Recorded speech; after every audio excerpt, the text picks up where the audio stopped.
Meet Abdul, a poor farmer from a very remote village of Bangladesh. About 3 years ago, his wife was pregnant with their second child. And in their third trimester, Abdul one night woke up hearing a scream. He realized very quickly that his wife's water had broken and she was in excruciating pain. He calculated that it would take about 5 hours to get to the nearest hospital. She would never make it. So he did the only thing he knew how to do in these circumstances. He called his family doctor. The doctor picked up, and before he could hang up, the person was on his way. In less than 30 minutes, he could hear 2 sets of footsteps outside his door. Not only had the family doctor come, he had also brought the local midwife. So they got into action. They fixed a saline drip. They managed her blood pressure, and it was a close encounter with death as Abdul stood by, numb and in shock. It was close to dawn, and after several hours of this fight, Abdul could suddenly see his tired wife beaming at him with a beautiful newborn daughter in her arms. What if I told you that the family doctor that you envisioned while I was sharing that story was not Abdul's family doctor? What if it was someone like this? A local medicine seller who had very little medical training. If you ask any doctor or anyone from the global health profession, they would tell you that this person is a quack, an imposter from the dark underbelly of rural healthcare. But if you were Abdul or his wife, would you agree? This story comes from one of these dark zones, which are devoid not only of electricity, but also of healthcare. According to the World Health Organization, about 57 countries have an acute shortage of doctors. At least 2 billion people, and there are many estimates, but about 2 billion people cannot access a facility or a doctor when they need treatment. In Bangladesh, in rural Bangladesh, there's only 1 doctor for every 10,000 people. Compare that with 18 doctors in urban areas. So, what do people do when they're in such circumstances? I found out personally the hard way. In 2009, I was traveling in the southern belt near the Sundarbans, and I stayed for the night to visit a village fair. I went to bed, and about 2 a.m. in the morning, I woke up with terrible abdominal pain. I was in agony, and I could feel that I was getting very, very sick very quickly.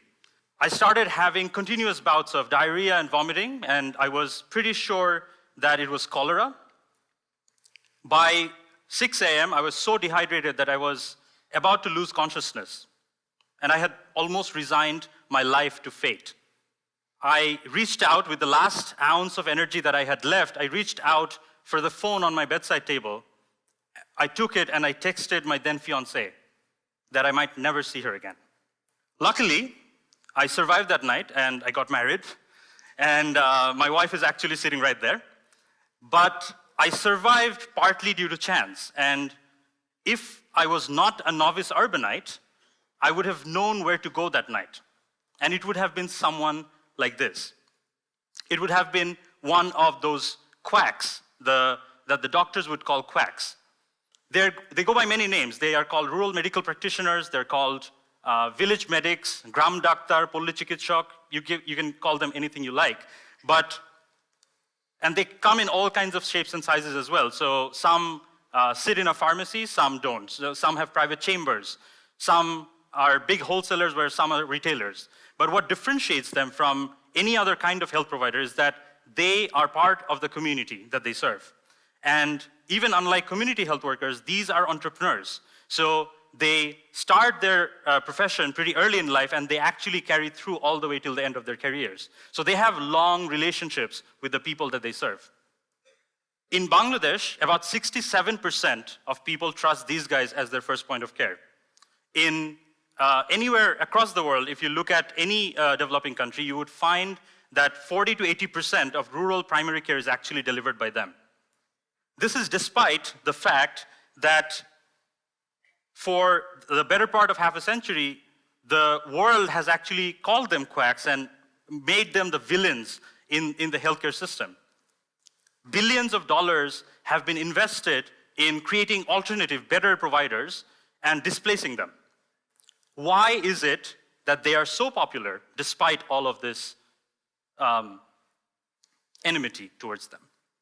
I want to illustrate that with a few stories. So, Polash here is a village medic. His father was a legendary village medic in the village that he comes from. Polash studied Bengali literature, and he wanted to become a teacher in the local primary school. But on his deathbed, his father wished that Polash continue his legacy. So he did. And today, Polash knows almost every one of his thousands of patients by name. As they pour in through his pharmacy from morning to dusk, he pours them tea. He chats with them about their loved ones, and even fixes a rickshaw for his elderly patients.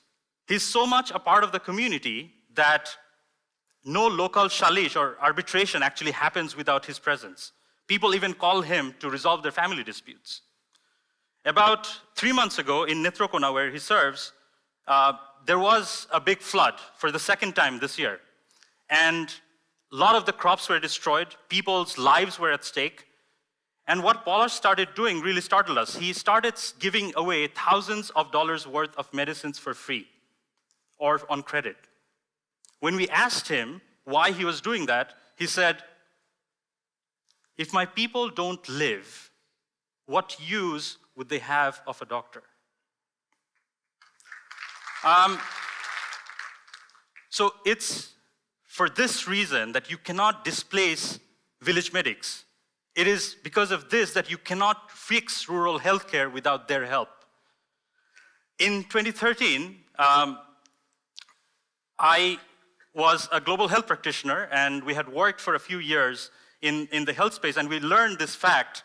And I saw this big disconnect between the language we used to describe them and the reality on the ground. So we had some experience in technology, and we decided that telemedicine might be a great way to help them serve their community better.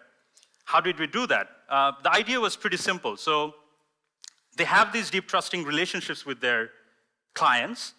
What if we gave them a tablet with some application and some medical equipment and gave them the training so that they could facilitate a consultation with an urban doctor over the internet? This way, we leverage both the trust and the acceptance of the village medic and the skills and capacity of a doctor. So the process went like this. A patient would come in, about 15 minutes walk away to the nearest pharmacy.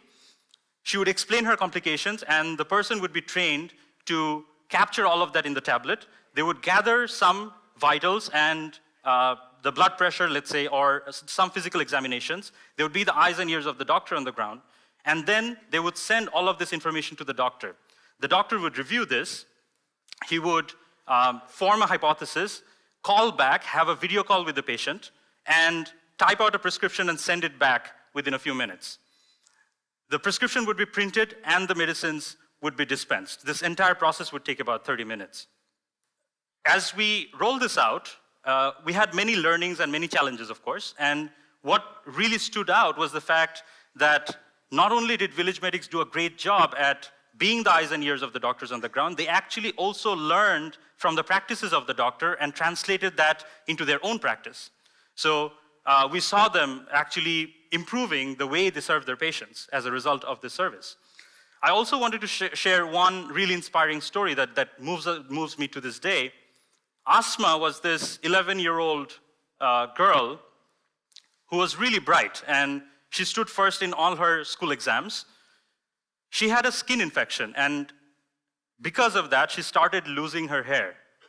And because of the bullies at school, she actually decided to drop out.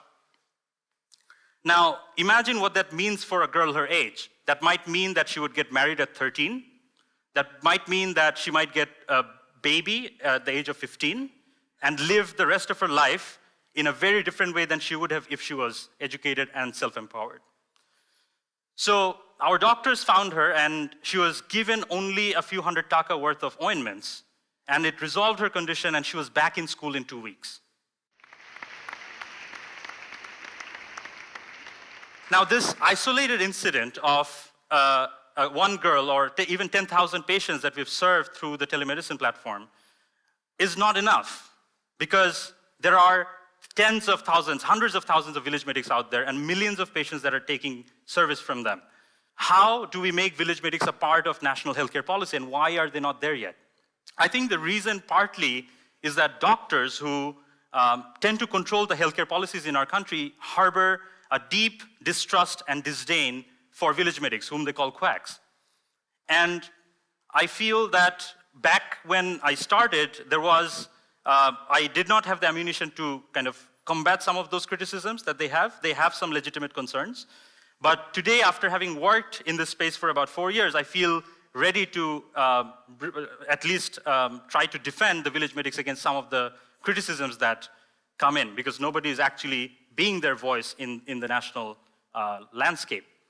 So 3 of the most common concerns that come up, the first one is they overprescribe, they misdiagnose patients, and they give a lot of drugs that actually makes it much harder later on and makes the patient's condition worse. Now, this is partly true. I've personally seen many cases where village medics have given wrong treatment. But you have to understand that they're part of a broader system and they're product of that system. So what do I mean by that? Consider the fact that if you're a village medic, most of your clients are poor, rural patients. And for them, a day off of work might mean the difference between having food and not having food. So for them, getting a drug that actually resolves their problems within a day and gets them back to work is actually a great drug. So there is a strong pull from the patients of these strong medicines that you and I would not consume on a daily basis. On the other end, we have one of the most competent pharma industries in the world, but there are also, because of some relaxed regulatory structures, there's also really low quality pharma companies that are engaged in a lot of malpractices and selling counterfeit medications. What that means is there's a lot of perverse incentive to actually push drugs as well. So it's a market that both demands and rewards drug pushing. Combine that with the fact that the village medic does not really know any better, because for them, the last training they've often received is 20 years ago. And the only workshops that they get new information from is run by, guess who? Those same pharma companies. So the government sitting in this nexus, it's really hard for them to also regulate this massive infrastructure because they're so decentralized. It's in every nook and cranny of the country, and it's really hard to monitor what's happening there. The second question that often comes up is they exploit patients for money by sending patients for unnecessary treatment and surgeries. Now, if the first point was a half-truth, the second one actually is quite inaccurate. It's almost a lie. Because in our own research, as well as secondary research that we've come across, we've seen that only about 3% of patient cases that a pharmacy sees are referred to upstream hospitals and diagnostic centers. And even among those 3%, more than 50% are actually sent to government facilities, because when we ask village medics why that is the case, they say, if I send a patient to a private clinic and the patient gets bad treatment, it would come back to hurt my own reputation. They guard their reputation very, very strongly. The third point is that we doctors have to fix the mess that village medics create.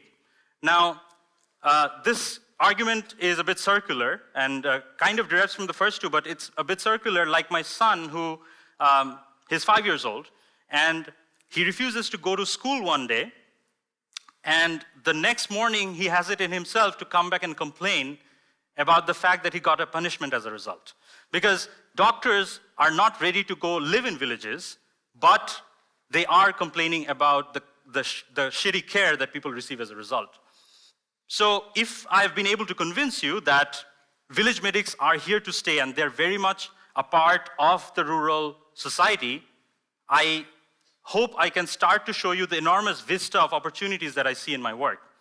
So consider the fact that there's at least 140,000 village medics in the country, and they see at least 18 patients a day, according to some research. That means about 2.5 million patients go through these pharmacies every single day.